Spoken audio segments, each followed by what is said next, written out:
ایک مرتبہ سورہ حمد اور 3 مرتبہ قل هو اللہ کی تلاوت فرما کر جناب مرزا اقبال رضا سراج ابن عباس رضا صاحب کی روح کو اصال ثواب فرمائیں۔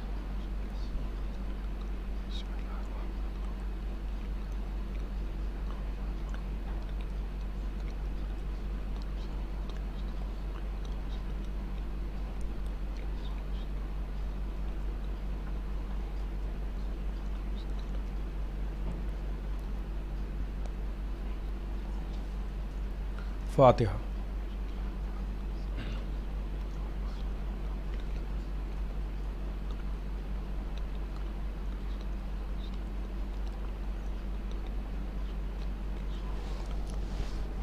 اعوذ باللہ من الشیطان اللعین الرجیم، بسم اللہ الرحمن الرحیم۔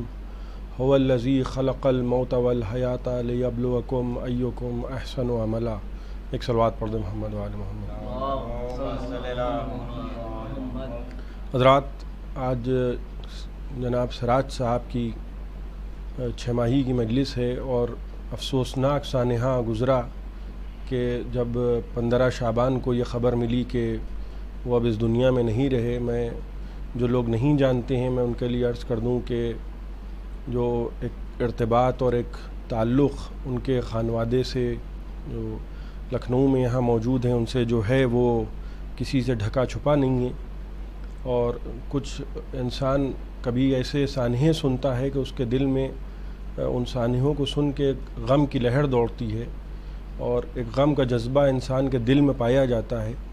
اسی کو ہمارے مذہب کی اصطلاح میں عزا کہتے ہیں۔ انسان جن حالات میں ہم آج کل زندگی بسر کر رہے ہیں، انتہائی تشویشناک حالات ہیں۔ روز صبح اٹھیے اور جب بھی ٹیلی ویژن یا اخباروں کے ذریعے دیکھیے تو کوئی نہ کوئی سانحہ ہمارے سامنے درپیش آ رہا ہے۔ ظاہر ہے کہ کرونا وائرس یہ جو بیماری ہے یہ اپنے آپ میں ایک سیکولر مزاج رکھتی ہے، اور بیماریاں ہر زمانے میں سیکولر رہی ہیں، جہاں نہ مذہب دیکھے جائیں نہ دین دیکھے جائیں۔ ظاہر ہے کہ اس نے انسانیت کو ضرور قریب کر دیا ہے، کسی کی مدد کرنے کے لیے اس سے بہتر موقع فراہم نہیں ہو سکتا۔ یہ جو غم کا موقع ہے اس میں ہم سب ان کے خانوادے کے غم میں شریک ہیں۔ میں نے قرآن مجید کی جس آیہ کریمہ کی تلاوت کا شرف حاصل کیا ہے، ارشاد رب العزت ہو رہا ہے کہ اللہ نے موت کو خلق کیا اور حیات کو خلق کیا۔ یہ بھی علماء کے درمیان موضوع بحث ہے کہ جب ذکر کیا تو یہ فرمایا کہ هو الذی خلق الموت والحیات، پہلے موت کا ذکر کیا پھر اس کے بعد زندگی کا ذکر کیا۔ موضوع بحث یہ بھی ہے کہ پہلے موت کا ذکر کیوں کیا گیا، بعد میں زندگی کا ذکر کیوں کیا گیا۔ اس کے آگے کا جملہ یہ ہے کہ لیبلوکم ایکم احسن عملا، ہم نے اس لیے زندگی اور موت کو خلق کیا ہے تاکہ یہ معلوم ہو جائے کہ تم میں بہترین عمل کرنے والا کون ہے۔ اللہ کے نزدیک بہت زیادہ عمل کرنا اس کی کوئی اہمیت نہیں ہوتی۔ عام طور پہ لوگ یہ سمجھتے ہیں کہ اگر ہم نے بہت زیادہ نماز پڑھ لی، بہت زیادہ روزے رکھے، بہت زیادہ حج کیے، بہت زیادہ زکوٰۃ دی تو گویا ہم نے جنت کو خرید لیا، جنت ہماری ملکیت ہو گئی۔ یہ فکر اپنے آپ میں خطا پر مبنی ہے۔ کبھی یہ نہیں ممکن ہے کہ انسان بہت زیادہ کوئی کام کر لے، کوانٹٹی کو نہیں دیکھا جائے گا بلکہ کام کی کوالٹی کو دیکھا جائے گا۔ فرمایا ہم نے اس لیے زندگی اور موت کو خلق کیا ہے تاکہ یہ ثابت ہو کہ تم میں بہترین عمل کرنے والا کون ہے۔ بہت زیادہ عمل کرنا اکثر عمل ہے، اور کبھی کبھی بہت چھوٹا سا عمل بہترین عمل شمار ہوتا ہے۔ جیسے خندق کے میدان میں پیغمبر نے فرمایا کہ علی کی ایک ضرب آج کے دن ثقلین کی عبادت سے افضل ہے۔ یہ جو انس و جن کی عبادت تھی یہ بہت زیادہ ضرور تھی، لیکن علی کی ایک ضرب ان سب پہ حاوی ہو گئی۔ قرآن کہہ رہا ہے کہ ہم نے تم کو زندگی دی ہے، اب یہ زندگی تمہارے لیے آزمائش ہے، چاہے جیسے جیو، کوئی جبر نہیں ہے۔ ایک فرشتہ ایسا ہے کہ جو تمہارے نیکی کے اعمال لکھ رہا ہے، ایک فرشتہ ایسا ہے کہ جو تمہارے بدی کے اعمال لکھ رہا ہے۔ دیکھیے، جب کوئی اس دنیا سے چلا جاتا ہے تو ہم یہ سمجھتے ہیں کہ وہ مر گیا ہے۔ ہمارا یہ تصور بھی اپنے آپ میں بہت خطا پہ مبنی ہے وہ ہماری آنکھوں سے اوجھل ہو گیا ہے، وہ مرا ضرور ہے، ہم جس کو مردہ سمجھ رہے ہیں، کبھی کبھی یہ بھی ہوا ہے کہ قرآن کہہ رہا ہے کہ جس کو ہم زندہ کہہ رہے ہیں قرآن کہہ رہا ہے وہ مردہ ہے، جس کو ہم مردہ کہہ رہے ہیں قرآن کہہ رہا ہے وَلَا تَحْسَبَنَّ الَّذِينَ قُتِلُوا فِي سَبِيلِ اللَّهِ أَمْوَاتًا بَلْ أَحْيَاءٌ عِندَ رَبِّهِمْ يُرْزَقُونَ۔ دیکھو جو راہ خدا میں اس دنیا پہ چلا جائے، گمان بھی یہ نہ کرنا کہ وہ مر گیا، بلکہ وہ زندہ ہے اور اللہ کے پاس رزق حسن پا رہا ہے۔ یہ بھی سمجھ لیجئے کہ اللہ جس کو ہم دفن کر کے آئے ہیں، قرآن کہہ رہا ہے کہ دیکھو کبھی زبان سے اس کو مردہ نہ کہنا، وہ زندہ ہے، اور زندگی کی دلیل یہ ہے کہ وہ خدا کے پاس رزق پا رہا ہے۔ پھر لوگوں نے زبان سے کہنا بند کر دیا، قرآن نے آواز دی وَلَا تَحْسَبَنَّ الَّذِينَ قُتِلُوا فِي سَبِيلِ اللَّهِ أَمْوَاتًا بَلْ أَحْيَاءٌ عِندَ رَبِّهِمْ يُرْزَقُونَ۔ دیکھو کبھی خیال بھی نہ لانا، یہ نہ ہو کہ تم زبان سے نہ بولو لیکن دل میں تمہارے خیال ہو کہ فلاں مر گیا، فلاں اس دنیا سے چلا گیا۔ فرمایا کہ جو راہ خدا میں اس دنیا سے چلا جائے اس کے بارے میں یہ گمان بھی نہ کرنا، یہ سوچنا بھی نہ کہ وہ مر گیا، بلکہ وہ زندہ ہے۔ تو زندگی اور موت کا تصور ہمارا اور ہے، اللہ کا تصور اور ہے۔ یہ جو ہمیں زندگی ملی ہے اس کو ہم چاہے جیسے گزاریں، لیکن ہم کو یہ سوچ لینا چاہیے کہ ایک دن حساب و کتاب کا دن آئے گا۔ جب انسان اس دنیا سے چلا جاتا ہے تو تلقین ہوتی ہے، ہمارے مذہب میں بھی تلقین ہے، اس کا شانہ پکڑ کے اس کو ہلایا جاتا ہے۔ آپ غور کریں، کبھی زندہ آدمی سے اس انداز سے کوئی خطاب نہیں کرتا، یعنی میرا شانہ ہلا کے اگر آپ گفتگو کریں گے تو میں فوراً آپ سے کہوں گا کہ بھائی میں سن سکتا ہوں، میں سمجھ سکتا ہوں، یہ میرا شانہ چھوڑ دیجئے، آپ کو شانہ ہلا کے مجھ سے کہنے کی ضرورت نہیں ہے، میں ایسے ہی سن رہا ہوں۔ تو بات یہ ہوتی ہے کہ جو طریقہ گفتگو ہوتا ہے وہ انسان کانوں سے سنتا ہے، شانہ ہلا کے کہنے کی ضرورت نہیں ہوتی۔ لیکن ایک مردہ آدمی جو اس دنیا سے چلا گیا ہے، اس کی تلقین کا انداز کیا ہے کہ اس کے دونوں بازوؤں کو تھاما جا رہا ہے، اس سے کہا جا رہا ہے سن اور سمجھ۔ یہ کوئی غالب کی شاعری نہیں ہے، سن اور سمجھ یہ ہمارے مذہب کا جز ہے، اور ہم سن اور سمجھ کس سے کہہ رہے ہیں؟ وہ جس کے بارے میں ہم کو یہ یقین ہے کہ یہ مر چکا ہے۔ جو مرنے والے کی تنقین پڑھ رہے ہیں مگر کہہ رہے ہیں سن اور سمجھ، تو اس یقین کے ساتھ کہ وہ سن بھی رہا ہے سمجھ بھی رہا ہے۔ کیسے کہ اس کا جسم مردہ ہوا ہے مگر اس کی روح زندہ ہے۔ ایک صلوات پڑھ دیں محمد و آل محمد۔ اور روح سے ہم خطاب کر رہے ہیں، یہی روح ہوگی کہ جب منکر نکیر قبر میں آئیں گے تو یہ جو دونوں فرشتے ہیں، آپ غور فرمائیے کہ ظاہر ہے کہ یہ گواہی دیں گے، یہ اسی لیے بٹھائے گئے کہ ایک نیکی کا فرشتہ ہے، ایک بدی کا فرشتہ ہے۔ یہ دونوں انسان چاہے جیسے زندگی گزارے۔ بہت سے لوگ ایسے ہوتے ہیں کہ جو اسی دنیا میں آ کے فرعون بنتے ہیں، اسی دنیا میں آ کے نمرود بنتے ہیں، اسی دنیا میں آ کے شداد بنتے ہیں، اسی دنیا میں آ کے عجیب انداز سے زندگی گزارتے ہیں۔ وہ جن کو یہ ہوتا ہے کہ ہمیں کسی کو حساب کتاب دینے کی ضرورت نہیں ہے۔ زندگی اس انداز سے نہیں گزاری جاتی کہ انسان دوسروں کے لیے مسائل کھڑے کر دے، زندگی اس طرح سے گزاری جاتی ہے۔ دیکھیے اکثر یہ لوگ سمجھتے ہیں کہ اسلام ایک ایسا مذہب ہے، اور میں بغیر کسی تکلف کے یہ بات عرض کر رہا ہوں، اسلام کے متعلق جتنی بدگمانیاں پھیلی ہیں وہ اس لیے پھیلی ہیں کہ جس نے بھی ظلم کیا مذہبی لباس پہن کے ظلم کیا۔ افسوس کی بات یہ ہے کہ لا الہ الا اللہ کہا، محمد الرسول اللہ کہا اور ظلم کیا۔ آج تک کبھی دنیا میں ایسا نہیں ہوا تھا کہ کسی ظلم کو کسی مذہب سے جوڑا گیا ہو، لیکن اسلام کے ساتھ سب سے بڑا زانیہ کیا ہوا کہ لشکر گئے، فتح کیا، پامال کیا اور اس کو مذہب سے جوڑ دیا۔ دیکھیے ہٹلر کی وجہ سے عیسائیت بدنام نہیں ہوئی، کیوں؟ کیونکہ ہٹلر نے فوجی لباس پہن کے ظلم کیا تھا۔ اسلام اس لیے بدنام ہو گیا کیونکہ ظالموں نے مذہبی لباس پہن لیا تھا۔ اسلام یہ نہیں سکھاتا کہ کسی کی گردن پہ تلوار رکھ دو، کسی کا مزاج تمہارے مزاج سے نہ ملے تو اس کی گردن اڑا دو۔ اسلام یہ نہیں کہتا کہ کسی کا مال چھین لو، کسی کی دولت چھین لو۔ اسلام تو یہ کہتا ہے کہ دیکھو تم کمانے رکھ دو اور دل جوڑ دو۔ اسلام دل کی بات کرتا ہے۔ اسلام کہتا ہے کہ جہاں رہو تو اس انداز سے زندگی گزارو کہ کسی کے لیے مسائل پیدا نہ کرو، اس طرح سے رہو کہ پڑوسی کا خیال رکھو، یہ نہ ہو کہ تمہاری وجہ سے لوگ پریشان ہوں۔ ظاہر سی بات ہے یہ وہ اسلام نہیں ہے کہ جو محمد عربی کا اسلام ہے، ورنہ رسول خدا کا اسلام تو ایسا اسلام ہے کہ جب نصارہ نجران کو آپ نے خط لکھا اور نصارہ نجران کے 9 علماء آپ سے گفتگو کرنے کے لیے آئے، پیغمبر کی مسجد میں نصارہ نجران آ کے بیٹھے، اور پیغمبر کی مسجد میں جب ان کی عبادت کا وقت آ گیا تو انہوں نے اپنے طریقے سے پیغمبر کی مسجد میں بیٹھ کے عبادت کرنا شروع کر دی۔ اب وہ لوگ اور تھے کہ جن کو میدانوں میں تو جوش آتا نہیں تھا، مسجد میں ان کو غصہ بہت آتا تھا کہ اللہ کے رسول یہ ہمیں برداشت نہیں ہے۔ یعنی آپ غور یہ کریں کہ جس کا اسلام ہے اس کو برداشت ہے، اور جس کا کوئی تعلق اسلام سے نہیں ہے، وہ یہ کہہ رہا ہے کہ مجھے برداشت نہیں ہے کہ یہ آپ کی مسجد میں بیٹھ کے، اس کا نام ہی مسجد نبوی ہے، مسجد نبوی میں نبی کو اعتراض نہیں ہے، اور ماشاء اللہ سے لوگ ایسے ہیں کہ جو رسول سے زیادہ اسلام کے ماننے والے ہیں۔ آج ہمارے لیے سب سے بڑا مسئلہ یہ بھی بن گیا ہے کہ بہت سے لوگ جو حد سے زیادہ مذہبی ہو جاتے ہیں۔ اسلام جذبات کا مذہب نہیں ہے، اسلام عقل کا مذہب ہے۔ یہ ممکن نہیں ہے ایک شخص کہ جو جناب موسیٰ علیہ السلام جب قاہرہ میں داخل ہوئے، ایک چھوٹا سا واقعہ ہے، میں آپ کی خدمت میں عرض کر دوں، یہ جذبات سے میرے ذہن میں یہ بات آ گئی۔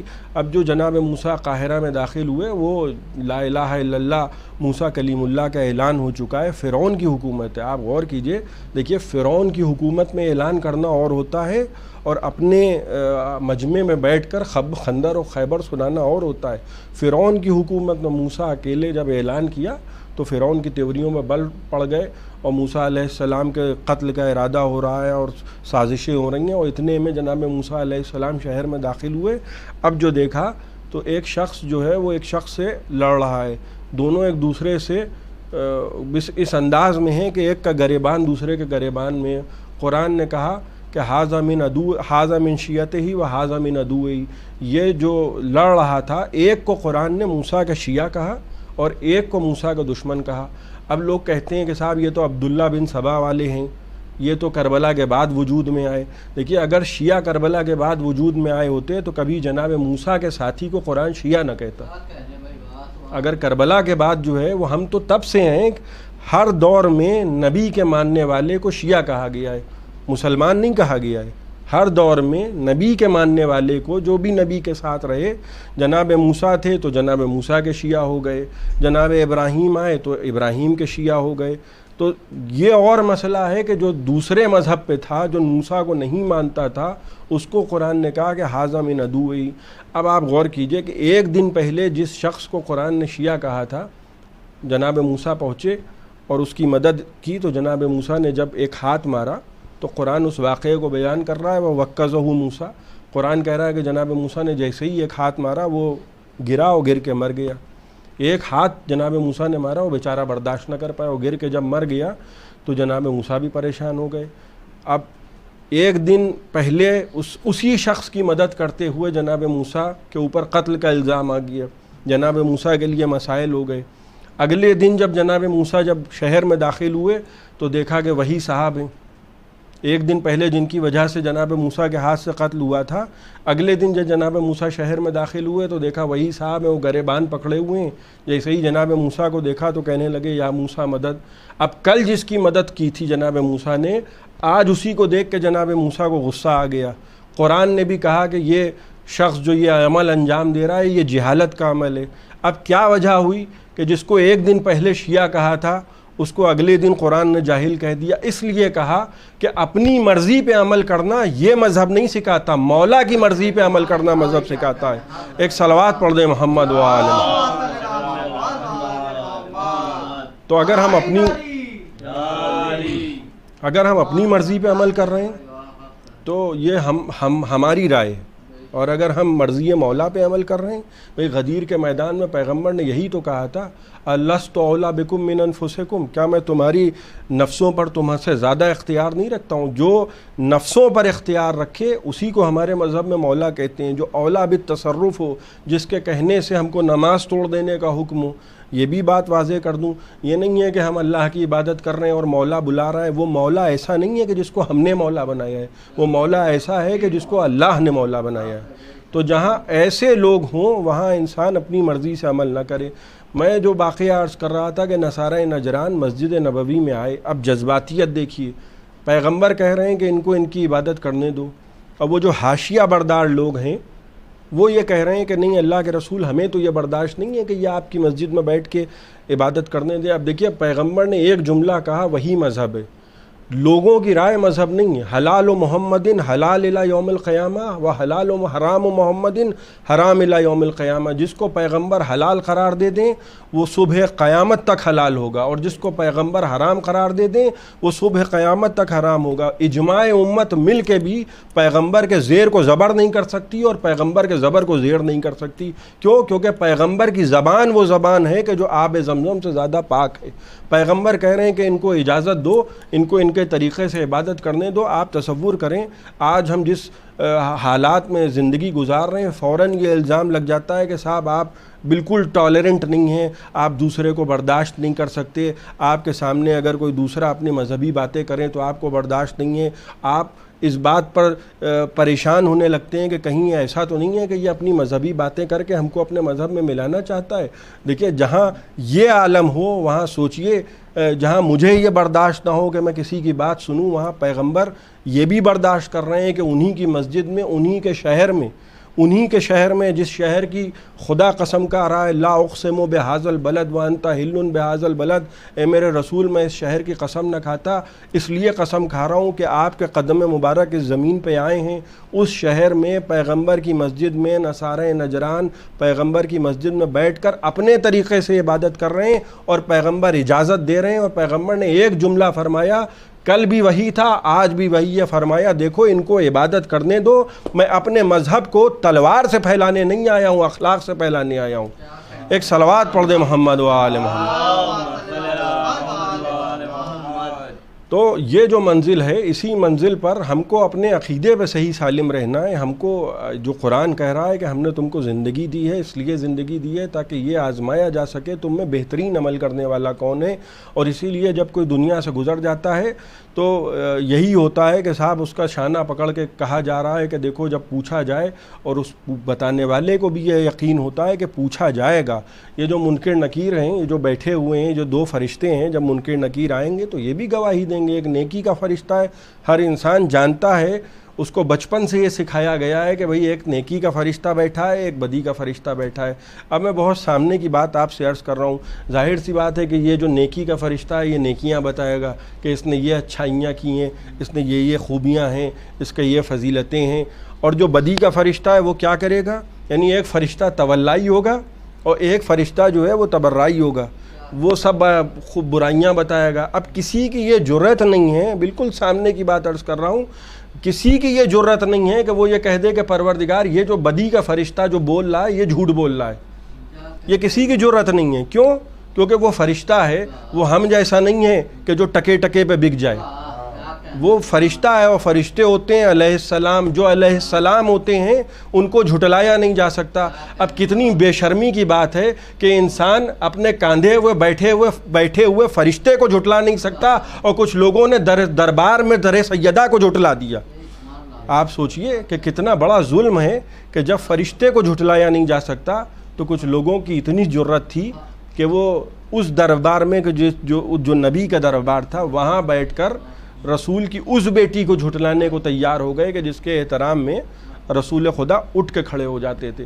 یہی جو گواہیاں ہوتی ہیں یہی انسان کے نامہ اعمال ہوتے ہیں۔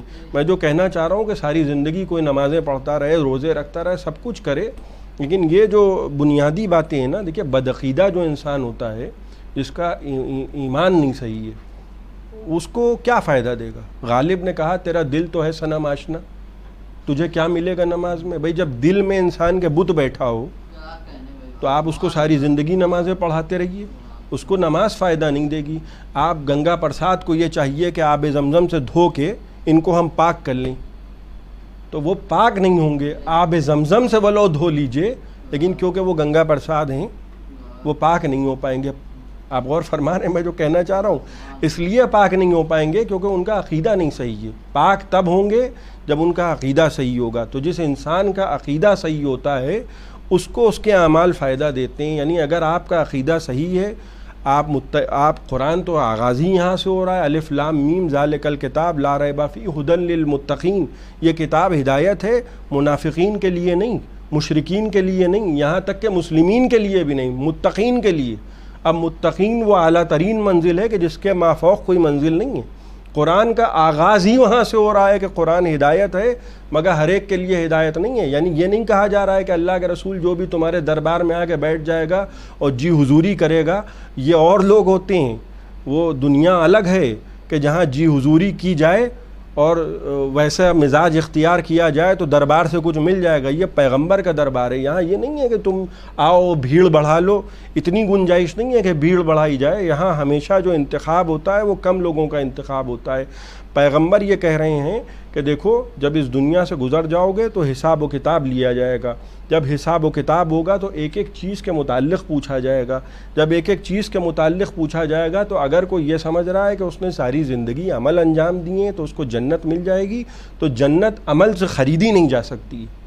بالکل صاف صاف الفاظ میں عرض کر دوں کہ جنت کو اعمال سے خریدا نہیں جا سکتا، یہ کوئی ایکسچینج نہیں ہے کہ کسی ترازو میں رکھ دیا اور اس کے بعد یہ ہو رہا ہے کہ صاحب وزن بہت زیادہ ہے، انہوں نے اتنی نمازیں پڑھ ڈالی ہیں کہ اللہ اکبر، اب کیا کیا جائے کہ صاحب اتنے کلو نمازیں۔ یہاں کوئی وزن نہیں ہے، کوئی پیرامیٹر نہیں لگا ہے کہ جہاں پر اعمال کو تولا جائے۔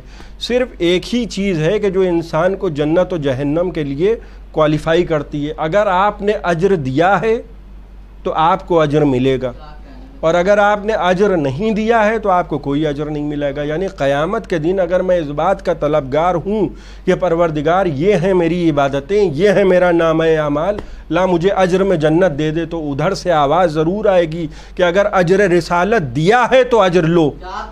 ایک صلوات پڑھیں محمد و آل محمد، ایک اور صلوات پڑھ دیں۔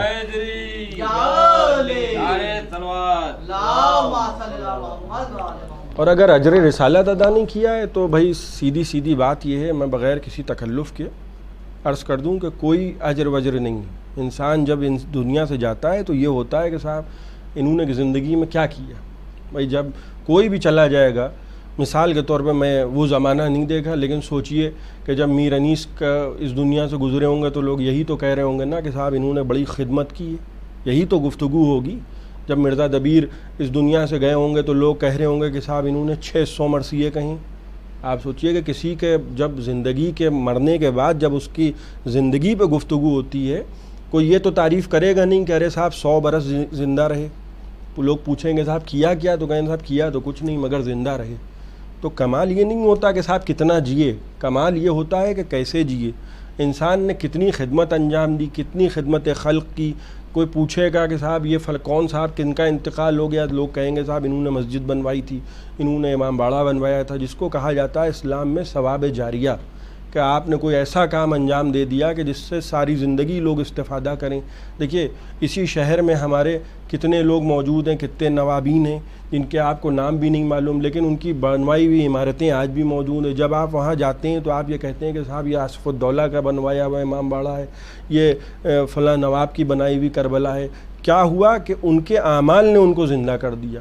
اسی لیے پیغمبر نے فرمایا کہ عالم زندہ ہوتا ہے ولو وہ اس دنیا سے اٹھ جائے۔ کیوں؟ کیونکہ اس کے کیے ہوئے کام رہتی دنیا تک یاد کیے جاتے ہیں۔ بہت سے شاعر ایسے ہیں کہ جن کے بارے میں آج بھی ذکر ہوتا ہے، جب ہم مجلس کرتے ہیں تو ان کا نام ضرور آتا ہے۔ کیا ہوا کہ ان کو ان کی شاعری نے زندہ کر دیا۔ ایسے ہی یہ دیکھا جاتا ہے کہ کس نے کس طریقے سے زندگی گزاری ہے، کیا عمل انجام دیا ہے۔ جن مرحوم کی مجلس ہے ان کے متعلق بھی میں یہی باتیں میں نے سنی، ہمیشہ یہی سنا کہ انہوں نے بڑی خدمتیں انجام دیں، اور یہاں تک کہ جب طالب علمی کے دور میں لندن پہنچے تھے اور وہاں پڑھ کے اس کے بعد انہوں نے اپنا بزنس اسٹارٹ کیا، تو اس بزنس میں بھی انہوں نے یہ نہیں کیا کہ اب میں بہت زیادہ ترقی کر گیا ہوں تو اب یہ اسلامیات سارے جو ہیں وہ بالائے طاق رکھ دیے جائیں، اب وہ ایسی سوسائٹی میں انٹر کیا جائے کہ جو بہت پڑھے لکھوں کی سوسائٹی ہے، کہ جہاں کوئی ریلیجس گفتگو نہ کی جائے، بلکہ جب بھی انہوں نے کوئی بات کی تو اپنے آپ کو انہوں نے شریک رکھا، اس انداز میں شریک رکھا کہ جب ہوٹل بنایا سب سے پہلا تو مولا عباس کے نام سے اس ہوٹل کا یعنی ایک خاص لگاؤ اور ایک خاص ربط ان کو مولا ابوالفضل العباس علیہ السلام سے تھا۔ اور جو بھی زندگی گزاری، یہ بڑی اہم باتیں ہوتی ہیں عام طور پہ، اور یہ باتیں میں اس لیے نہیں کر رہا ہوں کہ جو باتیں ہوتی ہیں وہ ضرور کہی جاتی ہیں، میں نہ کہوں تو ظاہر ہے کہ جو ان کے بارے میں جانتا ہے وہ کہے گا ضرور کہ کیسے جیے، کس طریقے سے جیے، کس طرح سے زندگی گزاری۔ جب انسان اس دنیا سے چلا جاتا ہے تو پیغمبر نے فرمایا کہ من ماتا علی حب آل محمد ماتا شہیدہ، جو مر گیا وہ میری آل کی محبت پہ مر گیا، وہ ولو اپنے بستر پہ مر جائے لیکن وہ فطری موت نہیں مرا ہے بلکہ وہ شہید مرا ہے۔ پھر دوسری حدیث جو پیغمبر نے ارشاد فرمایا من ماتا علی حب آل محمد ماتا مغفورا، جو میری آل کی محبت میں مر جائے وہ مغفرت کیا ہوا مرا۔ اب بتائیے کہ رہا کیا؟ میں یہ آپ سے پوچھ رہا ہوں، اور یہ ہمارے علماء نے اپنی کتابوں میں نہیں لکھا بلکہ برادران اہل سنت کی بڑی بڑی کتابوں میں یہ حدیثیں موجود ہیں، کسی کی محبت میں مر جانا، یعنی ایک تو یہ ہوتا ہے کہ کسی کی محبت میں جیے، اور ایک یہ کہ کسی کی محبت میں مرے۔ تو محبت جو ہوتی ہے وہ ہمیشہ یہ دیکھا جاتا ہے کہ صاحب یہ محبت کس کام کی۔ اکثر ہمارے بوڑھے بزرگ کہتے ہیں کہ ارے صاحب ایسی محبت کس کام کی کہ جو تمہیں پھنسوا دے۔ یہ ہوتا ہے نا کہ صاحب اتنا بھی کسی کو نہ چاہو، ایسی بھی کسی سے محبت نہ کرو، لیکن اگر اس محبت میں اتنی طاقت ہو کہ آپ کو جنت دلوا دے، اگر اس محبت میں اتنی طاقت ہو کہ لوگ آپ کو دیکھ کے رشک کریں کہ یہ ان کا چاہنے والا ہے، تو اس محبت میں ایک قوت ہے۔ پیغمبر فرما رہے ہیں کہ جو ان کی محبت میں مر جائے، میری آل کی محبت میں مر جائے، وہ شہید ہے، وہ مغفرت کیا ہوا ہے۔ پھر فرمایا الا ومن مات علی حب آل محمد ماتا کا من ولد من بطن امہ، دیکھو جو میری آل کی محبت میں مر جائے وہ ایسا ہے کہ ابھی پیدا ہوا اور ابھی اس دنیا سے چلا گیا، یعنی اس کے نامہ اعمال میں کوئی گناہ ہی نہیں، ابھی پیدا ہوا اور ابھی مر گیا۔ یعنی آج کا جو بچہ، نومولود بچہ، اس نے کیا گناہ کیا ہے؟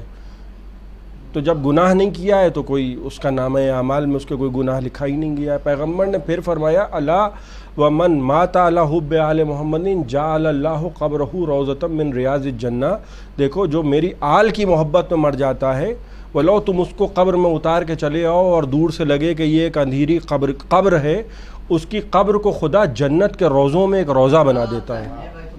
یہ ہے پیغمبر کی زبانی اپنی آل کی محبت میں مرنے والوں کا تعارف، کہ جو مر جائے میری آل کی محبت میں ماتا تائبہ ماتا مغفورہ۔ اور پیغمبر فرما رہے ہیں اسی کے برعکس کہ یہ میں ان لوگوں کے لیے پڑھ رہا ہوں جو سمجھتے ہیں کہ صاحب اگر وہ ہم نے یہ کام کر دیا تو گویا اب جنت تو ہماری ملکیت ہو گئی، رجسٹری ہو گئی ہے، اب کیا کرنا ہے، جائیں گے اور چابی سے تالا کھولیں گے جنت کا دروازے میں، وہ ہم ہیں اور وہاں تو ہمارا جاہ و اشم ہوگا۔ یہ معاف کیجیے گا، اتنی سستی چیز اگر جنت ہوتی تو کوئی بھی سو جاتا اس کو مل جاتی۔ یہ سودے نہ ہوتے کہ علی کہہ رہے ہیں کہ پروردگار مرضی دے دے اور یہ سونا خرید لے، یہ اتنی سستی چیز نہیں ہے۔ پیغمبر نے فرمایا یا علی کہ کوئی ایسا بھی بندہ آئے روز محشر، وہ جو میں نے جس آیت کی تلاوت کا شرف حاصل کیا تھا لِیَبْلُوَکُمْ أَيُّکُمْ أَحْسَنُ عَمَلًا، اس لیے زندگی اور موت کو خلق کیا ہے تاکہ یہ واضح ہو جائے کہ تم میں بہترین عمل کرنے والا کون ہے، زیادہ عمل نہیں۔ پیغمبر فرما رہے ہیں کہ یا علی قیامت کے دن کوئی ایسا بندہ اگر آئے گا کہ اس کے نامہ اعمال اتنے زیادہ ہوں گے کہ اس کو اتنی زندگی مل جائے کہ وہ جناب نوح کے برابر عبادتیں کرے۔ جناب نوح کے برابر عبادتیں کرنے کا مطلب یہ ہے کہ جتنی جناب نوح کو زندگی ملی تھی اتنی اس کو زندگی ملے، مدہ فی عمرہ ثم ومدہ فی عمرہ حتی حج 1000 عام، اور اتنی زندگی پا جائے کہ 1000 حج کرے۔ توجہ سنیے گا، یعنی اتنی زندگی پائے، اتنی زندگی پائے کہ جناب نوح کو جتنی زندگی ملی تھی، 2000 سال جناب نوح کو زندگی ملی تھی۔ اب 2000 سال کی زندگی میں اگر کسی کو ملے اور وہ صرف نمازیں پڑھتا رہے، ایسا بندہ اگر کوئی قیامت کے دن آئے تو کیا ہوگا کہ 2000 سال کی عبادتیں ہیں۔ یہاں تو 100 برس اگر کوئی جی جاتا ہے تو لوگ کہتے ہیں کہ صاحب 100 برس جی گئے، بھائی کمال ہو گیا۔ 2000 سال اگر کوئی جیے اور اللہ کا بندہ ہو، پیغمبر فرما رہے ہیں کہ وَلَوْ أَنَّ عَبْدًا قَامَ فِي قَوْمِهِ مِثْلَ مَا قَامَ نُوحًا فِي قَوْمِهِ، اتنا کوئی زندہ رہے کہ جتنا جناب نوح اپنی قوم میں تھے اور اللہ کی عبادتیں کرے۔ وَمُدَّ فِي عُمْرِهِ حَتَّى حَجَّ 1000 عام، اور اتنی زندگی اس کو مل جائے کہ وہ 1000 حج کرے، علی قدمیں، اپنے پیروں پہ پیدل جا کے 1000 حج کرے۔ وَكَانَ لَهُ مِثْلُ أُحُدٍ ذَهَبًا أَنفَقَهُ فِي سَبِيلِ اللَّهِ، اور اس کے پاس اتنا سونا ہو کہ وہ راہ خدا میں وہ پورا پہاڑ سونے کا، جتنا بڑا احد کا پہاڑ تھا، غور فرما رہے ہیں، وہ سب دے دے راہ خدا میں، یعنی انگوٹھیاں نہ دے نقل میں کہ آیت آ جائے ہمارے لیے بھی، احد کے پہاڑ کے برابر سونا دے دے راہ خدا میں۔ ثم قتل بین الصفا والمروہ مظلوما، اور وہی شخص کہ جو 2000 سال نمازیں پڑھے، احد کے پہاڑ کے برابر سونا راہ خدا میں دے دے، مکاری میں نہ دے، راہ خدا میں دے، اور 1000 حج پیدل کرے، وہی شخص صفا اور مروہ کے پہاڑ کے درمیان مظلوم قتل ہو جائے۔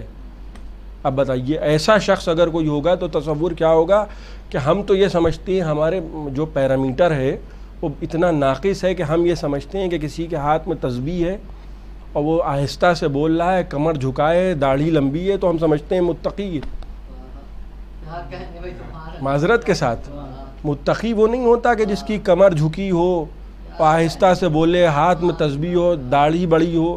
اس لیے کہ روایتوں میں ملتا ہے کہ بہت سے ایسے لوگ تھے کہ جن کی بڑی تعریف کرتے تھے اصحاب کرام کہ اللہ کے رسول یہ بہت اچھے ہیں، یہ بڑے نیک ہیں، یہ بڑے شریف ہیں، اور جب مسجد میں وہ آئے تو پیغمبر نے کہا اس کو قتل کر دو، یہ انسان نہیں ہے، یہ ابلیس ہے۔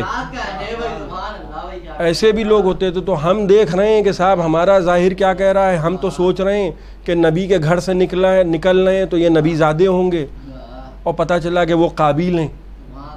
ہم تو یہ سوچ رہے ہیں کہ نبی کے بیٹے ہیں تو اچھے ہوں گے، پتہ چلا کہ وہ صاحب یوسف کے سوتیلے بھائی تھے۔ کہ ہر نبی کے گھر سے آنے والا بھی اچھا نہیں ہوتا، اسی لیے آئے تطہیر گھر میں نہیں آئیے، چادر میں آئیے۔ ایسا بھی اگر کوئی آئے روز محشر کے اتنے زیادہ اعمال کیے ہو، پیغمبر نے فرمایا ثم لا یوالی کا یا علی، اے میرے بھائی علی، اگر کوئی 2000 برس نمازیں پڑھے، 1000 حج پیدل کرے، احد کے پہاڑ کے برابر سونا دے دے، اور صفا اور مروہ کے پہاڑ کے درمیان مظلوم قتل ہو جائے، ثم لا یوالی کا یا علی، اے علی، اگر اس کے بعد وہ آپ سے محبت نہیں رکھتا ہوگا، جنت میں دانا تو دور کی بات، لم یشم رایت الجنہ، جنت کی خوشبو نہ سونگے گا۔ ایک صلوات پڑھیں محمد و آل محمد۔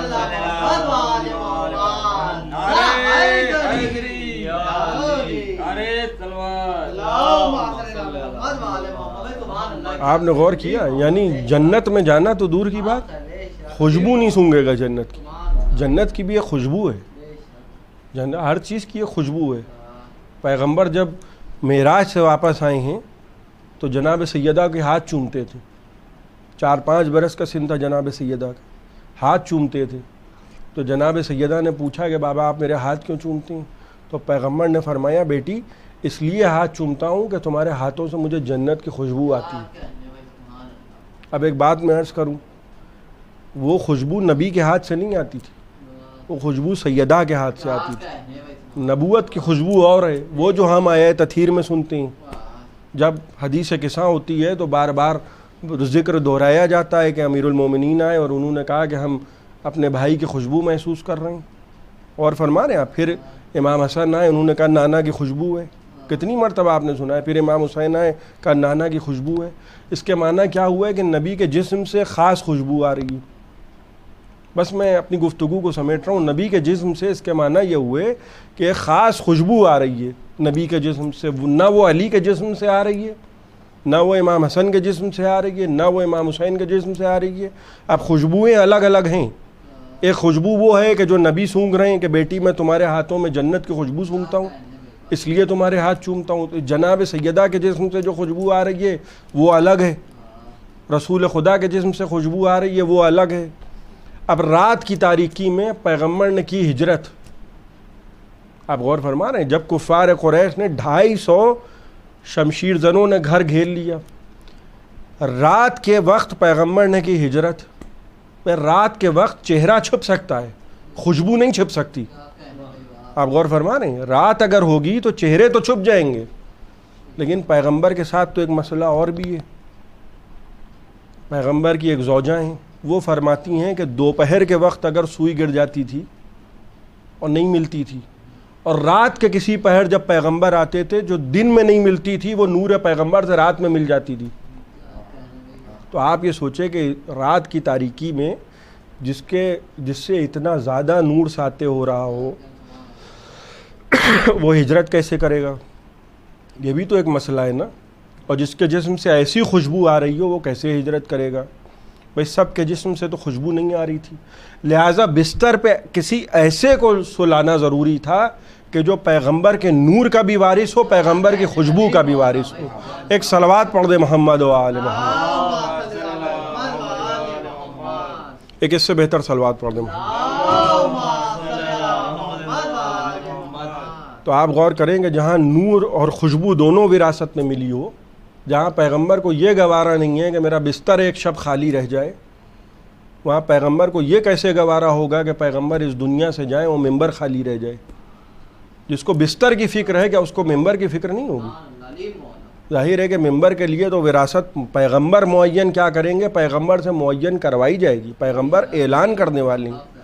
ہم شاید یہ سمجھتے ہیں، جیسے میں ایک چھوٹی سی مثال دوں کہ پیغمبر کے بعد جیسے ہم یہ کہتے ہیں لقب لگا دیا جاتا ہے صاحب مبلغ ولایت علی، دیکھیے ہم دہرا رہے ہیں تبلیغ کو، تبلیغ کرنے کا جو رائٹ ہے، جو حق ہے تبلیغ کرنے کا، وہ کسی اور کو تھا، وہ تھا پیغمبر کو، اس لیے کہ آیت نے خطاب ہم سے نہیں کیا ہے، پیغمبر سے کیا ہے۔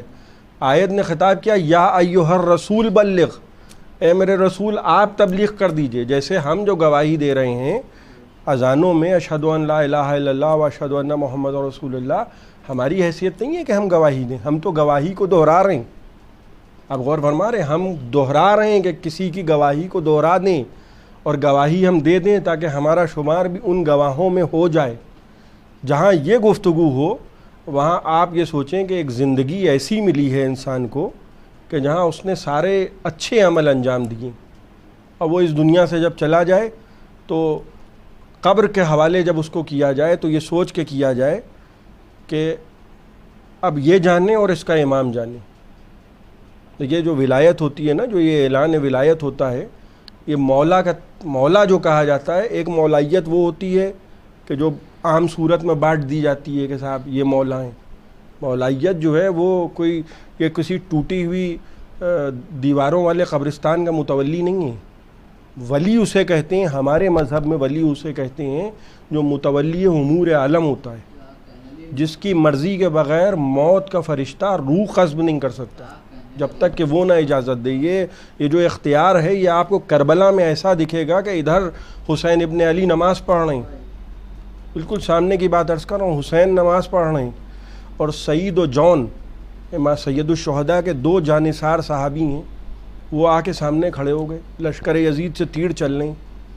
آپ ایک بات بتائیے، اکثر لوگ یہ کہتے ہیں کہ صاحب کربلا کی لڑائی سید الشہداء نے نماز کے لیے گردن کٹا دی، نماز تو لشکر یزید کے لوگ بھی پڑھ رہے تھے۔ پیغمبر نے فرمایا 72 فرقے جو ہے وہ جہنم میں چلے جائیں گے، ایک جنت میں جائے گا۔ تو کیا نماز نہیں پڑھ رہے ہیں؟ کیا روزے نہیں رکھ رہے ہیں؟ کیا حج نہیں کر رہے ہیں؟ وہ تو الٹا ہم پر تحریف قرآن کا الزام لگا دیتے ہیں۔ شیعوں کو کہتے ہیں کہ شیعہ نماز نہیں پڑھتے، کہتے ہیں کہ نہیں کہتے ہیں کہ صاحب شیعہ نماز نہیں پڑھتے، ان کا قرآن الگ ہے، اور دنیا جہان کی پتہ نہیں کیا کیا باتیں ہوتی ہیں۔ یعنی ایسا لگ رہا ہے کہ سب کچھ پرائیویٹ لمیٹڈ انہی کے گھر میں تھا۔ آپ غور کر رہے ہیں؟ یعنی سارے تانے وہ ملتے ہیں کہ صاحب یہ تو ہیں ہی نہیں، مسلمان ہی نہیں ہے۔ تو چلیے صاحب آپ مسلمان ہیں تو آپ کیوں جہنم میں جا رہے ہیں؟ آپ تو نمازیں بھی پڑھ رہے ہیں، آپ تو روزے بھی رکھ رہے ہیں، آپ تو حج بھی کر رہے ہیں، آپ تو سب کچھ کر رہے، اس کے بعد بھی جہنم میں جانا پڑ رہا ہے۔ اس لیے جہنم میں جانا پڑ رہا ہے کہ وہ جو ایک فرقہ ہے جس کے لیے پیغمبر کہہ رہے ہیں کلہم فی النار الا واحد، سب کے سب جہنم میں جائیں گے، صرف ایک جنت میں جائے گا۔ اس کے معنی یہ کہ اس ایک فرقے میں کچھ خاص ایسا ہے جو کسی اور فرقے میں نہیں ہے۔ اب وہ ایک فرقے میں کیا بات ہے؟ اس ایک فرقے میں کیا بات ہے کہ ایک طرف محبت اہل بیت ہے، ایک طرف محبت علی ہے، دوسری طرف غم حسین ہے۔ ورنہ وہ جو یزید کے لشکر میں تھے، ہر نسل و بو کے لوگ ایسے ایسے لوگ تھے کہ جن کے اگر شجرے دیکھیے تو بڑے بڑے گھروں سے ملیں گے۔ ایسے ہی نہیں جناب زینب نے کہہ دیا تھا کہ پسر سعد تو دیکھ رہا ہے اور میرا ماجایا ذبح کیا جا رہا ہے۔ یہ کون تھا پسر سعد؟ سعد بن ابی وقاص کا بیٹا، صحابی رسول کا بیٹا۔ ذرا غور کرنے کی باتیں ہیں۔ یہ میں نے اس لیے یہ جملہ کہا تاکہ اگر میری آواز کہیں جا رہی ہو تو اس کے بھی ذہن میں یہ بات آئے کہ مال اور دولت کیسے کیسوں کو برباد کر دیتی ہے۔ سعد بن ابی وقاص کا بیٹا، اسی لیے جناب زینب نے اتنے بڑے مجمع میں اس کو خطاب کر کے کہا تھا کہ تو دیکھ رہا ہے میرا ماجایا ذبح کیا جا رہا ہے۔ جہاں یہ عالم ہو کہ جب ذوالجناح نبی کے نواسے کی سواری کا گھوڑا حسین جب گھوڑے سے گرے ہیں اور وہ طواف کرنے لگا، اور یہ خیال ہو رہا ہے کہ اس کو زخمی نہ کرنا، یہ نبی کی سواری کا گھوڑا ہے، اور کوئی یہ نہیں سوچ رہا ہے کہ یہ جو دوش رسول کا سوار ہے یہ کون ہے۔ یہ عداوت جو ہوتی ہے یہ انسان کو اندھا کر دیتی ہے۔ یہ جو عداوت ہوتی ہے یہاں انسان حق و باطل میں تمیز نہیں کر پاتا۔ اسی لیے سید الشہداء نے فرمایا کہ دیکھو اگر تمہارا کوئی دین نہیں ہے، حر بنو، آزاد خیال بنو، یہ دیکھو جو تم کر رہے ہو یہ کس کے کہنے سے کر رہے ہو، یہ کیوں کر رہے ہو؟ 50 برس گزر جانے کے بعد صرف رسول خدا کے آپ سوچئے کہ اگر جو ہے وہ کسی نہ کسی ملک کو آزاد کرایا جاتا ہے، کسی ملک کو کوئی آزاد کرا دیتا ہے تو لوگ یہ توقع کرتے ہیں کہ صاحب اس نے اس ملک کو آزاد کرایا ہے، اس کا بڑا احسان ہے، اس کی اولاد سے وفاداری رکھو۔ بڑی مثالیں دنیا میں موجود ہیں۔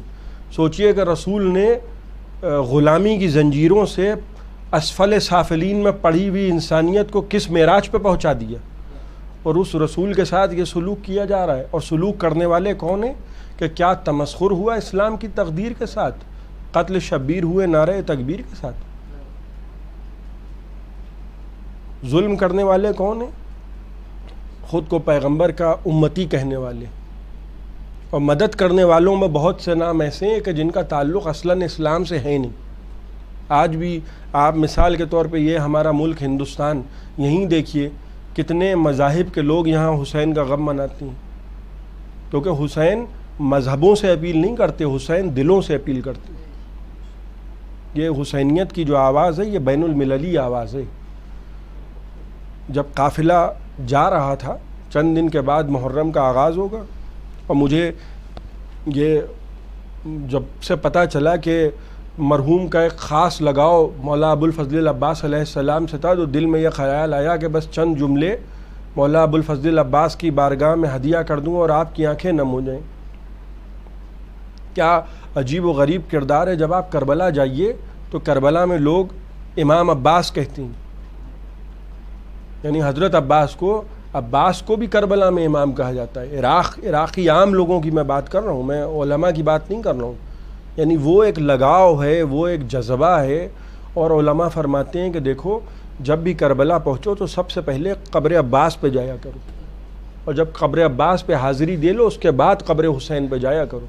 آپ غور کریں تو عباس جناب ام البنین کے بیٹے، حسین جناب سیدہ کے بیٹے، حسین ہمارے امام ہیں، تیسرے امام ہیں حسین، رسول خدا کے بیٹے ہیں۔ ایسے بیٹے ہیں جن کے لیے اپنے بیٹے محمد حنفیہ سے امیر المومنین نے فرمایا تھا کہ دیکھو کبھی اپنے آپ کو حسن حسین کے تقابل میں نہ لانا، اس لیے کہ تم میرے بیٹے ہو، یہ رسول خدا کے بیٹے ہیں۔ وہ شخصیت ہیں، اور جب ان کی قبر پہ حاضری کا موقع آیا تو علماء کہہ رہے ہیں کہ پہلے قبر عباس پہ جاؤ۔ کیوں؟ اس لیے کہ علماء فرماتے ہیں کہ ہر جگہ تک جانے کے لیے ایک دروازہ ہوتا ہے، ہر جگہ جانے کے لیے ایک دروازہ ہوتا ہے، اور حسین تک پہنچنے کے لیے صرف ایک دروازہ ہے، وہ در عباس۔ جب 28ویں رجب کو قافلہ جانے لگا تو کاندھے پر ابو الفضل العباس کے دونوں ہاتھ رکھے حسین نے، اور کیا کہا کہ عباس سفر کی تیاری کرو، اس لیے کہ اب نانا کے یہ شہر رہنے کے قابل نہیں رہا۔ اور عباس نے سامان سفر کی تیاری کی، قافلہ آگے بڑھنے لگا کہ اتنے میں جیسے ہی عباس گھوڑے پہ سوار ہونے لگے، ایک کنیز نے آ کے سلام کیا، اور اس کنیز نے آ کے کہا کہ شہزادے آپ کی مادر گرامی آپ کو بلا رہی ہیں۔ لیجئے عباس گھوڑے پہ بیٹھنے والے تھے، گھبرا کے اترے، دوڑتے ہوئے آئے، ماں کے قدموں پہ سر رکھ دیا۔ وہ کہنے لگے اماں کیوں بلایا ہے، کیوں بلایا ہے اماں؟ کہا عباس جاؤ، میں نے تم کو روکنے کے لیے نہیں بلایا، تم بھی جاؤ عباس، تمہارے تینوں بھائی جائیں۔ عباس دیکھو حسین کی نصرت میں کوئی کمی نہ رکھنا۔ 3 بھائی ہیں مولا عباس کے، 2 بیٹے ہیں، 2 بیٹے ہیں، ایک کا نام ہے محمد، ایک کا نام ہے فضل۔ کہا عباس محمد کو اپنے ساتھ لے جاؤ، فضل کو ہمارے پاس چھوڑ دو، کوئی ہمارے بڑھاپے کا سہارا ہو۔ لیکن عباس تم کو معلوم ہے نا میرے بھائی، میرے لال، کہ تم اس دنیا میں کیوں آئے ہو؟ عباس اگر تم زندہ رہے اور حسین کے جسم پر ایک زخم آ گیا تو تمہاری ماں ام المنین دودھ نہ بخشے گی۔ عباس آنکھوں میں آنسو آ گئے۔ کہا عباس جاؤ، خدا حافظ، مگر زینب کی چادر سے ہوشیار رہنا۔ لیجئے چھوٹے بیٹے کو چھوڑا اور قافلہ کربلا کی طرف چلا گیا۔ بڑا یقین و بڑا اطمینان ہے جناب ام البنین کو اپنے بیٹے عباس پر کہ حسین سلامت ہیں، حسین کو کوئی خطرہ نہیں ہے، اس لیے کہ ابوالفضل عباس ساتھ ہیں۔ دیکھیے عباس کیا ہیں، اس کو سمجھنے کے لیے ایک کردار کو سمجھ لیجئے۔ جناب زین العابدین، امام زین العابدین مسجد میں بیٹھے ہوئے ہیں اور محو گفتگو ہیں کربلا کے واقعے کے بعد، اور اتنے میں ایک چھوٹا سا بچہ مسجد میں داخل ہوا اور امام ایک مرتبہ گھبرا کے اٹھ کے کھڑے ہو گئے۔ امام زین العابدین گھبرا کے اٹھ کے کھڑے ہوئے۔ لوگوں نے کہا فرزند رسول یہ کس کا بچہ ہے جس کے احترام میں آپ اٹھ کے کھڑے ہو گئے؟ کہا پہچانتے نہیں، میرے چچا عباس کا بیٹا ہے۔ یہ کردار ہے ابوالفضل عباس ہے۔ میں بس مرحوم کی بیوہ سے یہ کہوں گا اور ان کے بچوں سے یہ کہوں گا کہ آپ کو اس بات کا بہت قلق ہے اور ہونا بھی چاہیے، حق بجانب ہیں۔ ظاہر ہے کہ پردیس میں جب کوئی اس دنیا سے گزر جاتا ہے تو بڑی مصیبت ہوتی ہے، اور ایسی بیماری میں اگر گزر جائے تو دل سے انسان گلے لگ کے رو بھی نہیں سکتا۔ جو جہاں ہے وہ اپنے آپ کو بہت پھنسا ہوا محسوس کر رہا ہے، اس لیے کہ نہ کوئی سفر کرنا ممکن ہے، نہ کہیں جانا ممکن ہے۔ بس اس بات کا غم ہے کہ ہم کھل کے رو نہ پائے۔ مگر میں دست ادب جوڑ کے ایک بات کہوں گا کہ آپ دور بیٹھ کے رو لیے مگر کسی نے آپ کو تماچے نہ مارے۔ سوچئے کربلا کے بعد جب حسین کی چھوٹی بچی سکینہ حسین پر روتی تھی تو شمر تماچے مارتا تھا۔ امام آخر فرماتے ہیں کہ سلام ان رخساروں پر کہ جن کی رنگت کربلا سے کوفہ اور کوفہ سے شام کئی مرتبہ تبدیل ہوتی رہی۔ قافلہ جب کربلا گیا، کربلا کے بعد ایک مرتبہ 20 محرم کو والی مدینہ نے مسجد مدینہ میں یہ اعلان کیا کہ مدینہ والوں کربلا میں حسین مارے گئے۔ 20 محرم کو والی مدینہ نے مسجد مدینہ سے اعلان کیا کہ مدینہ والوں کربلا میں حسین مارے گئے۔ بس جیسے ہی یہ سنا، وہ کہتا ہے کہ میں نے دیکھا کہ خواتین کے مجمع سے ایک بلند قامت بی بی اٹھ کے کھڑی ہو گئی اور مجمع کو چیرتے ہوئے آگے بڑھی، خلون الطریق خلون الطریق خلون الطریق، مجھے راستہ دو مجھے راستہ دو، اور منبر کے بالکل قریب آ کے کہنے لگیں کہ والی مدینہ یہ جو تو نے ابھی اعلان کیا کہ کربلا میں حسین مارے گئے، یہ بتا کہ عباس کہاں تھی؟ وہ کہتا ہے کہ میں سمجھ گیا کہ یہ ابوالفضل عباس کی ماں ہے۔ کبھی بھی کربلا میں عباس بھی مارے گئے، عباس کے باوجود ترائی پہ قلم ہو گئے۔ کہا یہ والی مدینہ بس مجھے اتنا بتا دے، بس مجھے اتنا بتا دے کہ پہلے آقا حسین مارے گئے یا پہلے میرا بیٹا عباس مارا گیا۔ وہ کہنے لگا کہ شہزادی جب تک آپ کا بیٹا عباس سلامت تھا، ارے کسی کی مجال نہ تھی کہ حسین کو نظر بھر کے دیکھ لیتا۔ پہلے عباس کے ترائی پہ بازو قلم ہوئے، پھر حسین کی گردن پہ شمر کا خنجر آیا۔ بس جیسے ہی یہ سنا، شہزادی مسجد سے باہر نکلیں، گلیوں کو عبور کرتے ہوئے جنت البقیع کے قبرستان میں پہنچیں اور جناب سیدہ کی قبر پہ جا کے بیٹھ گئیں۔ دونوں ہاتھوں کو قبر پہ رکھا اور کہا اے شہزادی قیامت کے دن گواہ رہنا، ساری زندگی ماں نے خدمت کی، کربلا میں میری اولاد نے خدمت کی۔